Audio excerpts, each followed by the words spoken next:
बहुत बड़ा परिवर्तन कराएगा। क्यों? उसका कारक है कि अब जो समय कालखंड है 2020 के बाद से, जनवरी 2020 में राहु का जो केतु का जो गोचर हुआ और शनि का जो केतु गोचर हुआ जो है जनवरी में, उसके बाद से जो प्रभाव आया है वह पूर्ण रूप से शनि राहु प्रधान जो है युति में अब समय चल रहा है। और आने वाला जो कालखंड है वह डिजिटल का ही है और रहस्यात्मक है, क्योंकि आने वाला समय जो है और ज्यादा जो है रहस्यात्मक होगा। डिजिटल वर्ड हमेशा रहस्यात्मक रहेगा और इसका पूर्ण रूप से जो है श्रेय या क्रेडिट कहिए वह राहु को जाएगा।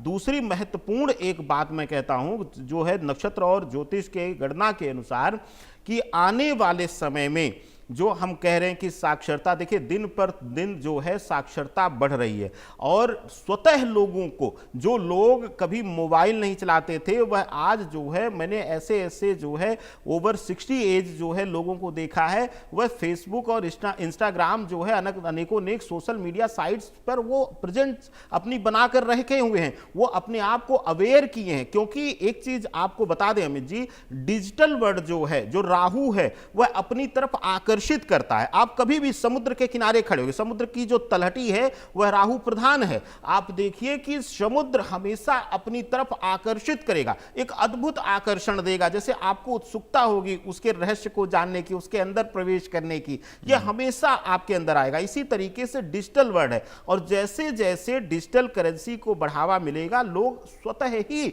इसको लेकर के आकर्षित होंगे और डेफिनेटली आने वाले समय में आप देखिए कि अगले ही मुश्किल से मुझे लगता है कि 2027 के वर्ष में ही जो है डिजिटल जो फ्रॉड को रोकने के लिए कई कठोर कानून और कई नई एजेंसियों का जो है गठन हो सकता है। ये मेरी ज्योतिषीय गणना के अनुसार मेरा प्रेडिक्शन है कि आने वाला समय जो है बड़ी एजेंसियों को गठन किया जाएगा और मजबूत संगठन बनाया जाएगा। और एक और महत्वपूर्ण बात अमित जी, इस समय वर्तमान में जो करेंसी सबसे बड़ी है, गवर्नमेंट आने वाले 1.5 से 2 साल के अंदर ही, मैक्सिमम ड्यूरेशन मैं बता रहा हूं, बंद कर सकती है और इससे बड़ी करेंसी भी रिलीज कर सकती है। अभी कुछ समय के लिए डिजिटल, पूर्णतया डिजिटल होने से पहले इससे बड़ी करेंसी भी रिलीज की जा सकती है आरबीआई के द्वारा।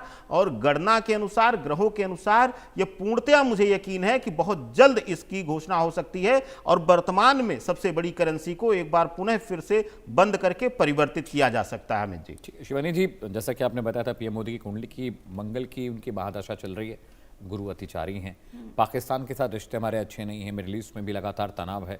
ऐसे में ये बहुत बड़ा स्टेप है। खबर ये आ रही थी कि जो शशिकांत जी है आरबीआई गवर्नर, वो देश के नए फिनांस मिनिस्टर बन सकते हैं। ऐसे में जो नई लीडरशिप आएगी उसके ऊपर बड़ी जिम्मेदारी होगी, क्योंकि अब आरबीआई को ब्याज दरों को भी कंट्रोल रखना है ताकि लोड महंगे ना हो।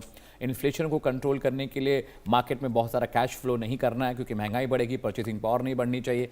लेकिन जो चीज़ें हैं वो महंगी हो रही हैं बिकॉज ऑफ फ्यूल कंजम्पशन, और फ्यूल की जो क्वालिटी है उसकी जो कॉस्टिंग आ रही है। ऐसे में नया लीडर जो आएगा, जो आरबीआई को गवर्न करेगा, उस पर बहुत बड़ी जिम्मेदारी होगी कि वो डिजिटल करेंसी के फॉर्मेट को ठीक तरीके से पूरी कंट्री में प्रिवेल कराए।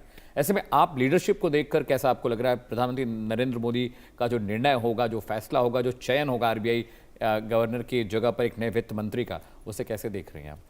जी बिल्कुल, देखिए सबसे इम्पॉर्टेंट है कि अगर मैं मोदी जी की कुंडली की बात करती हूँ, देखिए मोदी जी की जो इस टाइम का जो पीरियड भी है, अगर मैं मंगल की बात करूँ, राहु की बात करूँ, सैटर्न की बात करूँ, तो वो बहुत ही फोकस है। देखिए उनका जो भी निर्णय है वो बहुत ही सोच समझकर वो लेते हैं। कोई भी डिसीजन वो जल्दबाजी में कभी भी आपको लेते हुए नहीं दिखाई देंगे। हर चीज़ को बहुत ही सोच समझकर, विचार कर ही वो किसी भी प्लेटफॉर्म पर आकर बोलते हैं। अदरवाइज आप देखिए मोदी जी जैसे, और अगर हम पुराने पीएम्स की बात करें तो बहुत ही तथाकथित बातें करते थे, बहुत स्क्रिप्टेड बातें करते थे। लेकिन जो मोदी जी की अगर हम बात करें तो बहुत ही स्ट्रेट फॉरवर्ड बोलते हैं, चीज़ों को बहुत तरीके से बोलते हैं।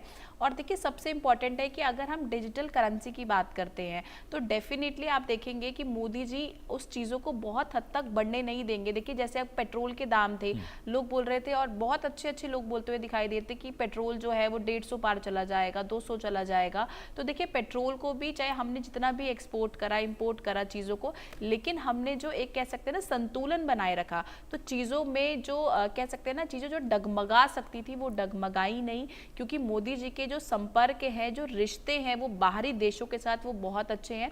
और इस टाइम पे अगर मैं बात करूं, देखिए विक्रम संवत जो रौद्र संवत चल रहा है, इस टाइम पे आप देखिए गुरु भी अतिचारी है, तो इस टाइम पे आप देखिए चीज़ों का बढ़ना तो डेफिनेटली होगा। और 27 जून के बाद शनि भी आ जाएंगे, तो देखिए इस टाइम पे आप देखेंगे चीज़ें डेफिनेटली, जो रेट्स की मैं बात करूं तो रेट्स ऑटोमेटिकली बढ़ेंगे। लेकिन अगर मैं सैटर्न की बात करती हूं, गोचर को देखती हूं, तो डेफिनेटली सोच समझकर विचार विमर्श कर ही मोदी जी किसी भी बात को रखेंगे। लेकिन आपको डरने की जरूरत नहीं है, लेकिन हाँ आपको सेविंग करने की बहुत हद तक जरूरत है। अगर